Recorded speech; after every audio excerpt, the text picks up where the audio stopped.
This video discusses about decomposition of a composite number that is given by fundamental theorem on arithmetic. And using this fundamental theorem on arithmetic, how we are going to find the sum of divisors and number of divisors of a given number n. Now the statement of fundamental theorem on arithmetic is this: every positive integer n greater than 1 can be uniquely written as the product of prime powers. That is, n can be uniquely written as product of prime powers. For example, if we consider the number n to be, say, 12, then by performing the synthetic division like this, then we have this 12 being decomposed as 2 square into 3. And another example, 120, which is 2 cube into 3 into 5, for the reason that you have dividing 120 by 2. You get the quotient as 60, again dividing that by 2, 30, then dividing 30 by 2, you get 15 as quotient. Then this cannot be divided by 2, so we go to the next prime 3, and we get quotient to be 5. So we have 2 cube into 3 into 5. So given any positive integer, if that itself is a prime number, we just leave it. Otherwise, if it is a composite number, then we can decompose that in this way. And when we write this, it should be noted that we write it in the ascending order.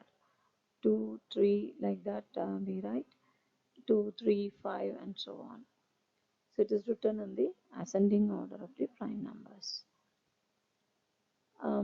Next, we give the formula to find the sum of divisors and number of divisors of n. Now we are given n as some number, and that is written by fundamental theorem on arithmetic as p power a, q power b, r power c, etc. Then the divisors of n are the terms in the product. We can notice this. See, we consider this product 1 plus p square and so on, p power a, whatever here you have, we should end up with that, and 1 plus q square and so on, q power b, and in the same way this and so on.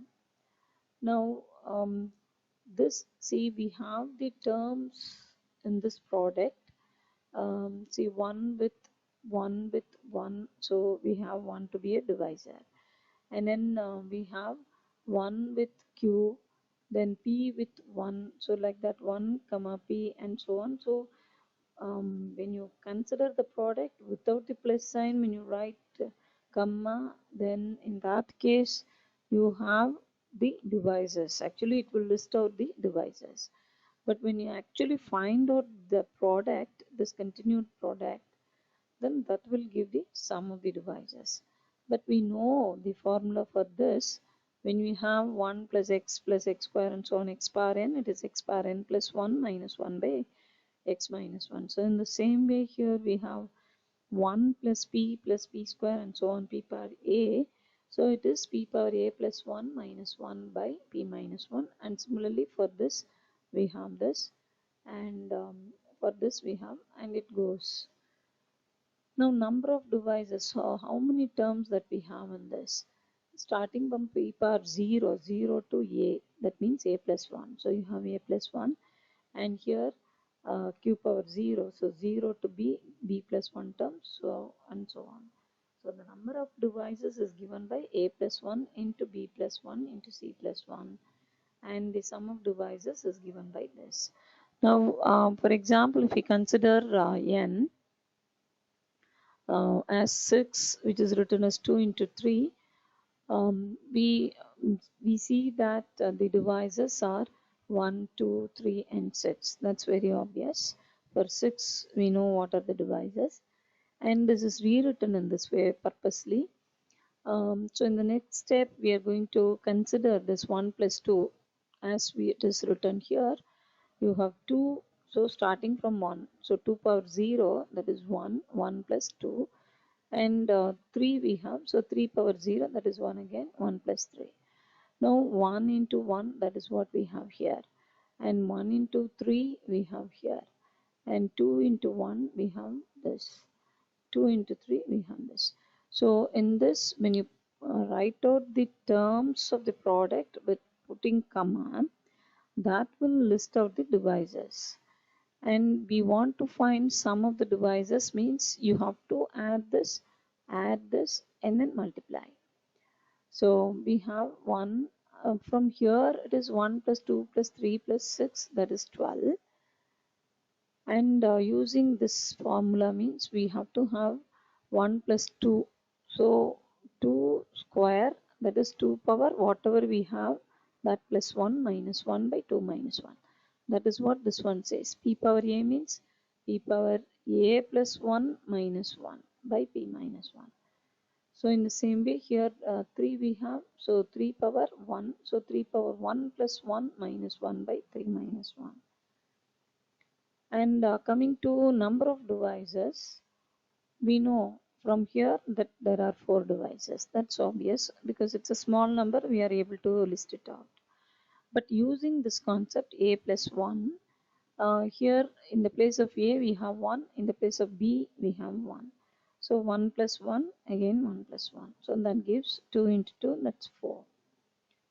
Now this is the simplification of these terms, and ultimately we arrive at 3 into 4, that's 12. And even here we have 3 into 4, that is 12. Now in the same way, the next one, next example, if we consider 12, which is 2 square into 3, divisors are obviously 1, 2, 3, 4, 6 and 12. This is rewritten in this way, or it could also be rewritten in this way. Now that is 1 into 1, 2 into 1, same thing only, but for this purpose to say that 1 into 1, that is there, then 1 into 3 it is there, and 2 into 1, and then 2 into 3 you have 2 square into 1, then 2 square into 3. So just to same thing only, but to illustrate this, it is being written in this way. Now the number of divisors. So by this one, if you consider whatever we have here, that is a,